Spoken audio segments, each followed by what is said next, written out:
Welcome Japanese woodblock print collectors and enthusiasts. It's been a while since we posted a video, and this one is going to be a shocker, meaning it's not going to be for those of you who are squeamish around images of gore, blood, and violence. Because today our topic is Muzan-e. Muzan translates to cruelty or atrocity. E, of course, means pictures. And these are sensational woodblock prints of an extremely violent nature.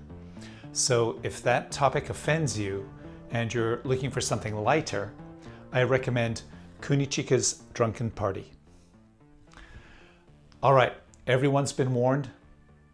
Let's go. I'm going to start with some historical context before we get to the shores of Japan, because violence and gore in art occurs in multiple cultures around the world. Here are some examples. I will start out in Europe with the image of Christ on the cross. Of course, many Christians believe that Christ's death on the cross was a sacrifice for the sins of humanity, and therefore not gratuitous. Yet to someone unfamiliar with the Christian faith, which is about 70% of the world population, I believe these images could be viewed as sensational, violent, and horrific. Let's jump to something a bit more imaginative. One of my favorite medieval artists, Hieronymus Bosch, with his Christ breaking down the gates of hell from the 1500s. Then we have various medieval and Renaissance battles, beheadings, and tortures.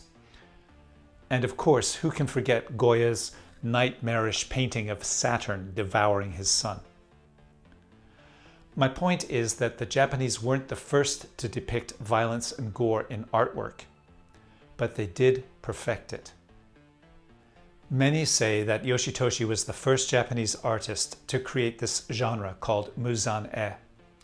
So I looked back in ukiyo-e for violent and gory prints.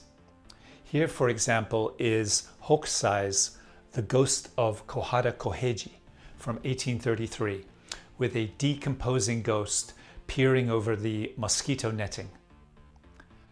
Utagawa Kuniyoshi, the teacher of Yoshitoshi, was famous for his warrior prints.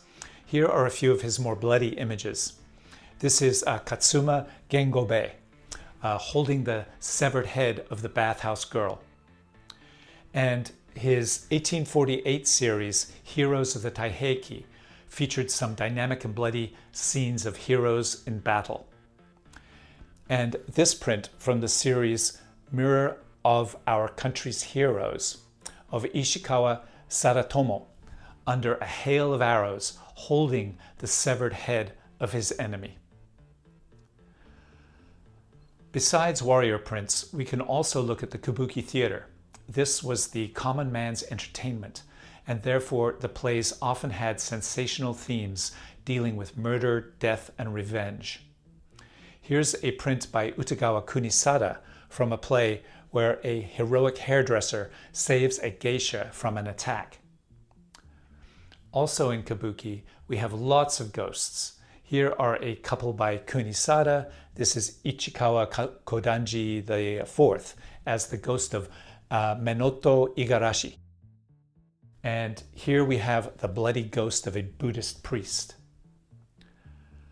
So hopefully that provides context on some of the works leading up to the quintessential Muzan-e series, 28 Famous Murders with Verse. This series consists of 14 prints by Yoshitoshi and 14 by fellow artist Yoshiiku, who was also a student of Kuniyoshi. Published in 1866, the illustrations often have a historical background and were usually well known from kabuki and no plays. I believe that Yoshitoshi directed the series since he designed the frontispiece and was already sketching bloody scenes several years earlier. As I flip through some of the prints from this series, here are some important notes on Yoshitoshi so you'll understand his mindset and the times he lived in. Around this time in Japan, there were several wars, and Japan was rapidly transforming due to Western influences. These factors resulted in unemployment, inflation, riots, cholera epidemics, and lots of public executions, which Yoshitoshi attended.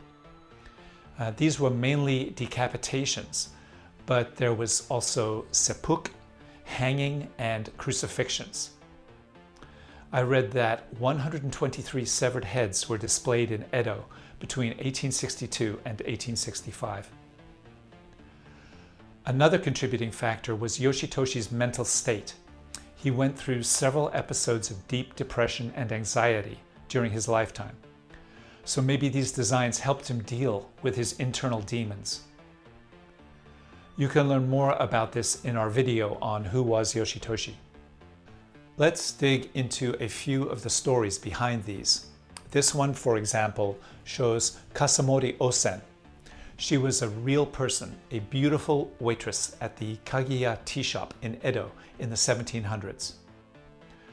The artist Harunobu was the first one to use her as a subject in his prints, and that's her seated with the fan. And then many other artists depicted her as well.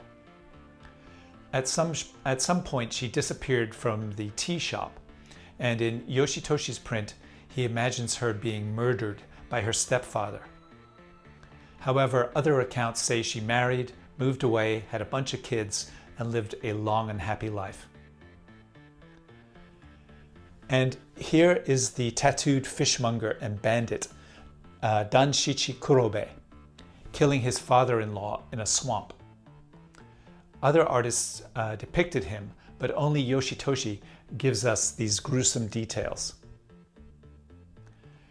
And this horrific one is Inada Shinsuke, murdering the kitchen maid suspended from a rope.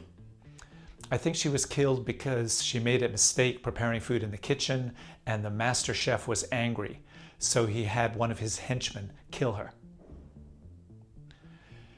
And finally, this one of Naosuke Gombe, ripping off a face, is likely taken from a kabuki story of a servant who crept into his master's bedroom, killing him and his family.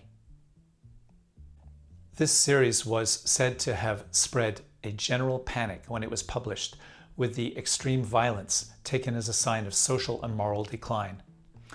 But that being said, the series was very popular and sold well. And if you think about it, historically and culturally, stories about violence and conflict often become more popular during times of societal unrest.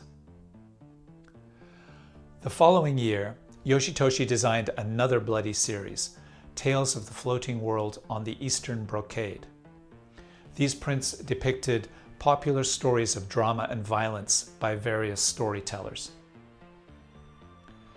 In 1868, Yoshitoshi created his Selection of 100 Warriors, which had a lot of horrific war-related scenes.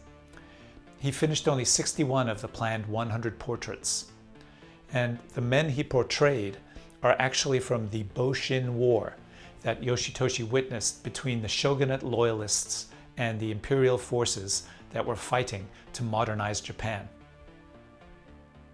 Side note, in some of these prints, the printer added an extra glossy coat to make the dark red blood look more realistic.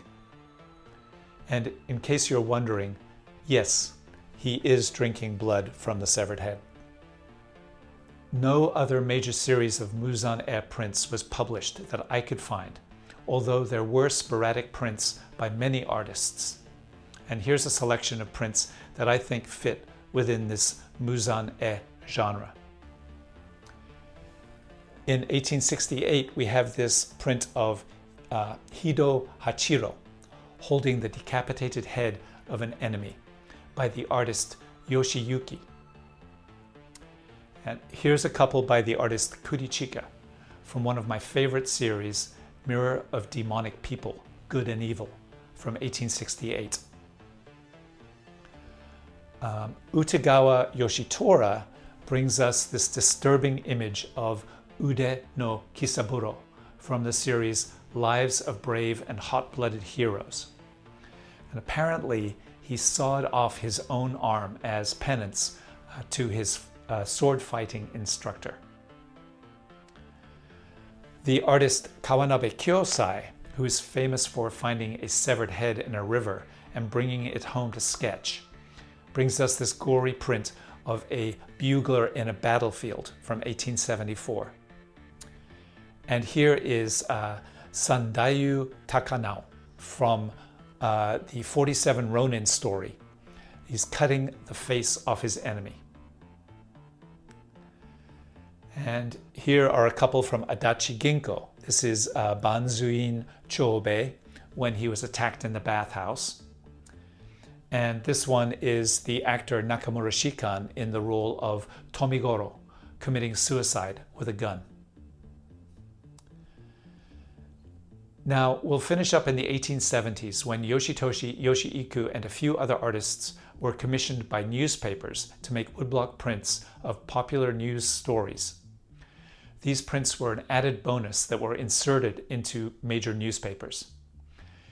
The prints usually told sensational true stories of criminals and murders. Probably the most horrific one for me is this one of two women of Nojiri who were robbed, tied to trees, and eaten by wolves by Yoshitoshi. These prints are interesting to collect and can be found for a couple of $100 each. Not this one though, this one's about $1,000. So what do you think? Enough blood and guts for one video? Or maybe you didn't see some prints you were hoping to see? If you have questions or comments, go ahead and leave us a message in the comment section below. Also, please like and subscribe so you know when the next video is coming.